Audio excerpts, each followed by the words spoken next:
Here, read this. Woof.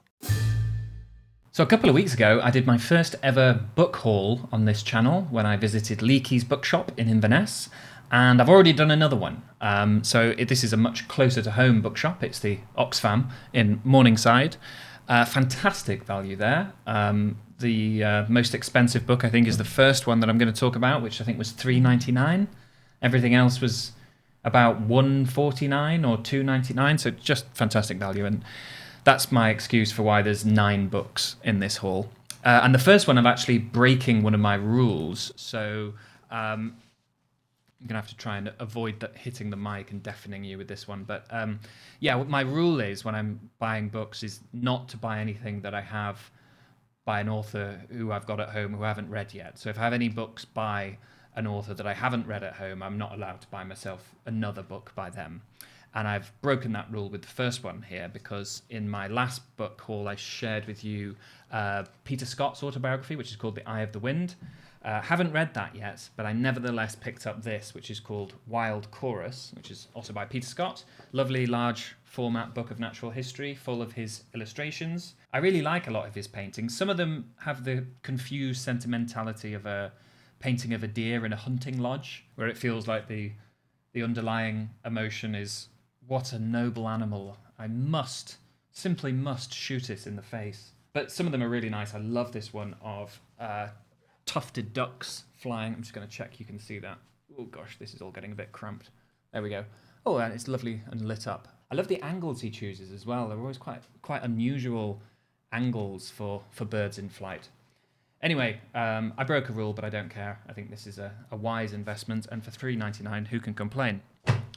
Sticking with natural history then, we have this by W.H. Hudson, The Book of a Naturalist. W.H. Hudson is a British naturalist, nature writer, novelist, but born in Argentina. This was first published in 1919, and it's a collection of essays on all sorts of natural history, featuring woodcuts, this time by Winifred Threadgould. Hope I'm saying that right. Yes, Winifred Threadgould, sorry. This looks absolutely fantastic. This was the one I started reading in the shop. Hooked me in with this funny kind of advert that it put on the front cover.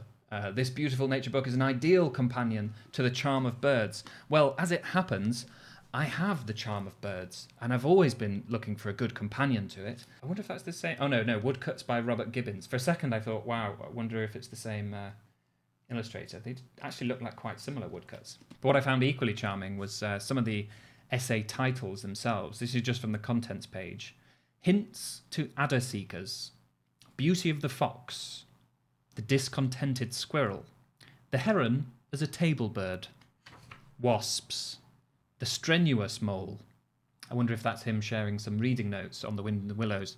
Dogs in London, My Friend the Pig, The Potato at Home.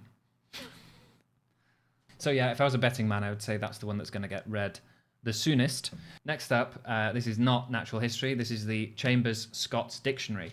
And I actually went in hoping to find this. I made a video recently about writing in Scots, which is something I do from time to time, particularly in poetry. What I didn't really go into is what I use to help me write in Scots. I'm not a native Scots speaker, of course. And I use 2 websites, which I think are much used by poets.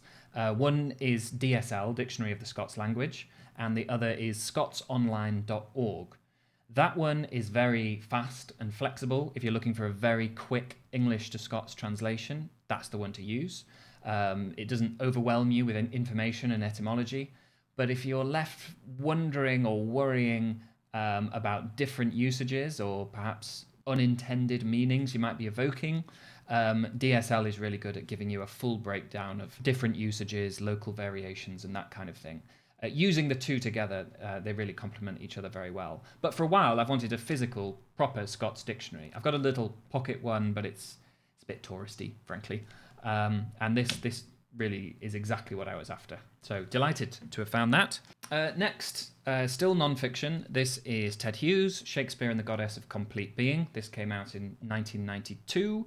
It's Hughes's late, long prose work on Shakespeare in which he identifies a cyclic mythology underpinning all of Shakespeare's plays. It was a difficult book for Hughes to write.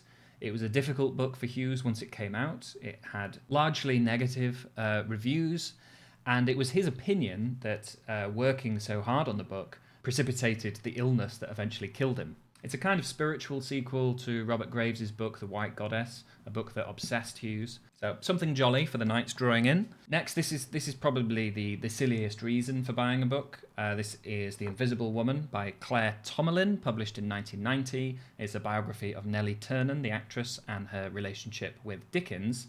It caught my eye, though, because I'm in the middle of reading a bunch of stuff about H.G. Wells and The Invisible Man. I'm planning a podcast on The Invisible Man, and I'm currently reading a book called The Invisible Man, which is actually a biography of H.G. Wells by Michael Coren. And one of the other Wells books I've been looking at is The Young H.G. Wells, written by Clare Tomalin, which I think is still her most recent book. And so it felt weirdly serendipitous to see The Invisible Woman by Clare Tomalin. Of course, there are better reasons to pick this up. I really rate Tomalin as a biographer, and I've never read this before. I have read her biography of Dickens, which was brilliant, so I'm looking forward to this, even if I picked it up for a slightly facetious reason. Less facetiously is Depression and How to Survive It, Spike Milligan and Anthony Clare. I didn't know this existed. I'm a big fan of Spike Milligan. This came out in 1994. This is a collaboration between Anthony Clare and Spike Milligan. Clare is a psychiatrist who interviews Milligan and uses his experiences of depression to, I guess, put together a survival kit. And the first thing I thought when I saw this was, oh, if only I found that last year, because last year I had my own experience with depression, which was very prolonged. I'd never had anything like it before. I had a kind of mental breakdown halfway through the year, and then spent pretty much the rest of the year on a sofa, unable to do pretty much anything, including reading. And it wasn't just a question of not feeling up to it. I literally couldn't read. Like, letters were squiggles, whether they were in a book or on the side of a bus. Very peculiar experience. Certainly wouldn't wish it on anyone, but it's an experience you come away from changed and with some new perspectives on yourself and how to live. It's quite a sort of shabby, boring way to be reborn, I think, just lying on a sofa for 6 months. But anyway, having thought petulantly at first, oh, if only I'd found this last year, my second thought was immediately, well, if I had found this last year, I wouldn't have read it because I couldn't read. And even when I started to read, what I found was I couldn't read anything I liked. I had to read things that I was sort of neutral on. Anything that was a favourite of mine, and Spike Milligan certainly is a favourite of mine, was too much. It was like operating on extremely narrow emotional bandwidth, and anything that sort of would usually excite you would send you into the fly zapper and rule you out for another few weeks. I mean, if this had a foreword by Sylvia Plath and an extended sequence on the promenade of Star Trek's Deep Space Nine, all three of those things would make it less and less likely that I would have been able to read it last year. Now, thankfully, I feel very differently. So yeah, that's Depression and How to Survive It by Spike Milligan and Anthony Clare. I think the rest is all fiction. So first of all, we have The Merry Muse by Eric Linklater. Never read this one before, but it was the plot that sold me on this. A hitherto unknown manuscript of Robert Burns containing indubitably pornographic verses is discovered in the effects of a dead schoolmaster of impeccable reputation. Despite the scandal it threatens, his widow cannot afford to conceal it, as it is worth a lot of money. I think that is yet another woodcut on the front of the Esplanade before Edinburgh Castle. But yeah, this sounds very promising, and we're only a couple of months away from Burns Night. So if you see a video pop up in your feed on Burns-related reading, I wouldn't be surprised to see this in the mix. Oh, and that was 1959, by the way, in case I didn't mention that. Next, we have Lady Macbethad by Isabelle Schuler, and this came out in 2023. I know, a recent book. I picked this up with some trepidation, and it's not Schuler's fault. Earlier this year, I read and reviewed Val McDermid's novel Queen Macbeth, which is a retelling of Gruach, the historical figure that Shakespeare based Lady Macbeth on. This is obviously doing something very similar.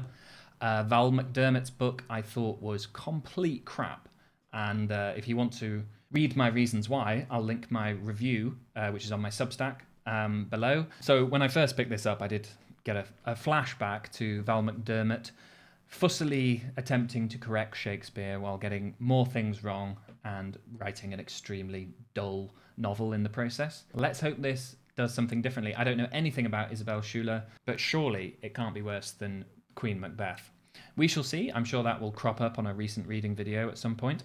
And then finally, the last book in this haul is quite a similar, I suppose, another novel based on a literary classic.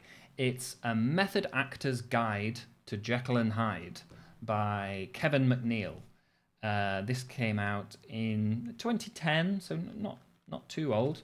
Again, have no idea about this, don't know the author, don't know the book at all. Have read a lot of novels that purport to be sequels to Jekyll and Hyde. Obviously, this doesn't look like that's what this is doing, but I find it hard to resist works of fiction that respond to my favourite novels. And at first blush, it feels like there might be quite fruitful material to be found between the worlds of method acting and Jekyll and Hyde. So there we go, and that brings us to the end of today's book haul. Have you read any of these before? Have I given you inspiration to go out and read any of these? Let me know in the comments below, and until next time, happy reading.